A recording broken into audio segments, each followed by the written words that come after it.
Pour le croyant qui veut se laisser entièrement conduire par l'Esprit, pour l'ensemble de l'Église qui désire éprouver avec puissance tout ce que comporte la présence de l'Esprit. L'unité de l'Esprit est une vérité riche de bénédiction et de grâce spirituelle.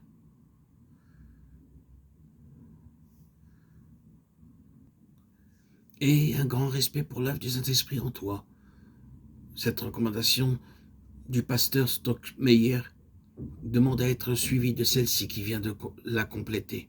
Et un grand respect pour l'œuvre du Saint-Esprit en ton frère. Ceci n'est pas toujours facile. Même des chrétiens d'ailleurs avancés manquent d'obéissance à cet égard. Et voici pourquoi. Les livres sur l'éducation enseignent à développer le plus tôt possible chez l'enfant la faculté d'appréciation, celle d'observer, de distinguer les différences, la faculté de combinaison, celle qui saisit l'accord qui existe en dépit de diversité apparente, ne se développe que plus tard. Et enfin, la faculté de classification, dans sa plus haute expression, ne se trouve que chez l'homme de génie. Ceci se reproduit dans la vie du chrétien et de l'Église. Il nous suffit d'un faible degré de lumière spirituelle pour comprendre sur quel point nous différons d'autres chrétiens ou d'autres églises, pour soutenir et défendre nos propres vues, ou pour juger les erreurs des autres, leur doctrine, leur conduite.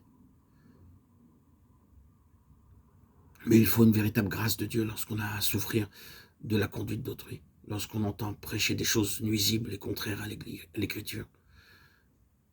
Pour conserver l'unité de l'esprit, la première place, pour compter sur la puissance de l'amour et maintenir le lien d'une communion vivante au travers de séparations extérieures.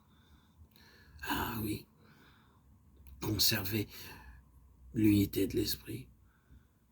Tel est d'ailleurs le divin commandement adressé à tout croyant. Il nous est répété sous une autre forme le commandement nouveau, que vous aimiez les uns les autres, Jean 13, 34. Mais ici, il remonte à la source même de l'amour, à l'esprit qui lui donne vie.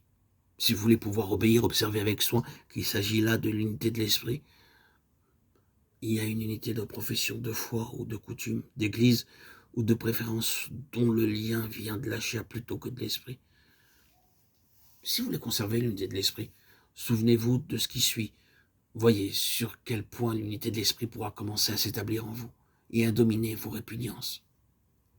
Le moi, la chair, tiennent encore une grande place en vous.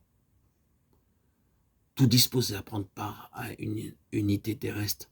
Mais c'est là précisément ce qui fait obstacle à l'unité d'esprit. Reconnaissez donc qu'il n'y a en vous ni force ni amour pour aimer réellement, que tout ce qui vient de vous-même est égoïste et ne saurait parvenir à la véritable unité d'esprit. Avec humilité, reconnaissez que c'est de Dieu que doit vous venir la force de vous rapprocher de ce qui ne vous plaît pas. Et réjouissez-vous donc de savoir qu'en vous habite une force capable de vaincre votre moi et de vous faire aimer ce qui n'est pas aimable.